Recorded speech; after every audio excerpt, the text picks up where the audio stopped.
first of all, congratulations to you. I love the little details of this film, like when he orders a cherry limeade or he doesn't unpack his suitcase when he gets into his hotel room, and I have these little things that speak to the character. But one of the things I found interesting was the idea that you give this necklace to Abigail Breslin's character when she goes away because you want it to be a reminder of home. Now, I was wondering for you, when you're traveling and you're making movies and you're away from your family, is there something you'll bring with you that reminds you of home? Sure. Yeah. Always. Usually little things that the kids will make, like a bracelet or something like that, or little trinkets or little charms that they'll give me. Just something that I can have, to think of everybody back home. But we do try not to be apart as much as we can. Yeah. One of the things I find interesting is that there's a great moment where a character literally asks you if you voted for Trump. And there's also a dinner conversation that you have with somebody where guns come up. And like politics at dinner is a really interesting thing. And I have people in my family who voted the other way around and the other way, vice versa. And you sit down for those dinners and they can be very awkward. I wonder for you in particular, when you sit down for dinners with family members, do you have those conversations or are those conversations kind of off the table?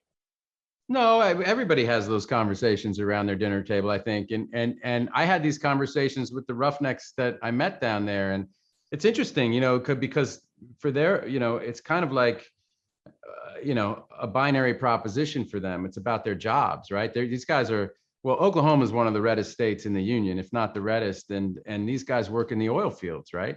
So they're like, they're going to vote red down the ticket every time, and it's like, I'm going to put food on the table for my family. And, my job as an actor is to represent that and to understand that and not to judge it. It's to be it.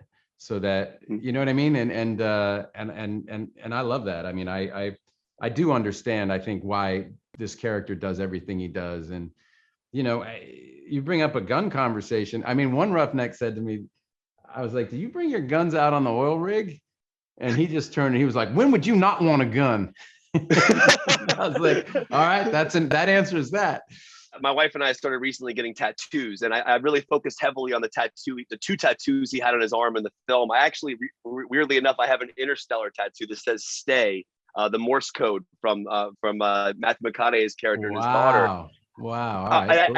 I see a tattoo peeking out here. Like, are tattoos something that you love as well? Are they important to you in terms of story about your life?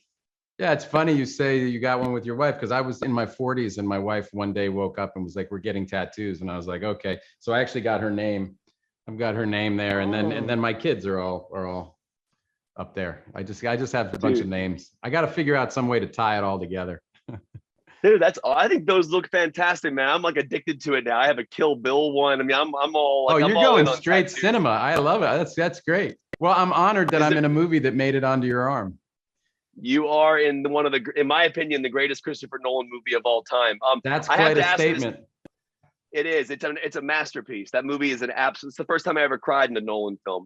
Last thing I'll ask you is this: the last time I interviewed Tom Hiddleston was for the Loki series, and I brought you up specifically because I absolutely loved what you did in Ragnarok. I really kind of dug Matt Damon's version of Loki, even though he's kind of playing around with it in terms of Ragnarok. I was just wondering what your thoughts were as an actor on what he did with Loki. I know it's a heightened sense. It's obviously more of a jokish vibe, but what did you think about seeing Damon in that role? Oh, I absolutely loved it. I mean, when I heard he was going to do it, my first question was, well, can I be there that day? I just wanted to watch him. I just wanted to watch him do it. And it was sort of, there was that whole scene in Ragnarok I was almost being played, Loki was being played 3 times by myself, by Matt Damon, and by Anthony Hopkins. And I was like, wow, I won the lottery here. Like I'm getting Anthony Hopkins and Matt Damon, doing doing a bit about this character I've created. And Matt, he could have been kinder, and he was so funny about it and so respectful. But, Matt is just a terrific actor. And I've always admired his work. For a long time when I was a student, it was like I was watching him and I always admired what he did. So yeah, it was a big honor to have him come in and do his thing. And I believe we'll see more of it. It's what I hear anyway. That's what I'm hearing too. So listen, I have no ownership over Loki, my friend. I'm just, a temporary interpreter. Loki's been around for hundreds of thousands of years. I think he's been played by many people, and he'll be played by many more. Did you watch the Loki series, and what your thoughts were on the series as somebody who's played a Loki character?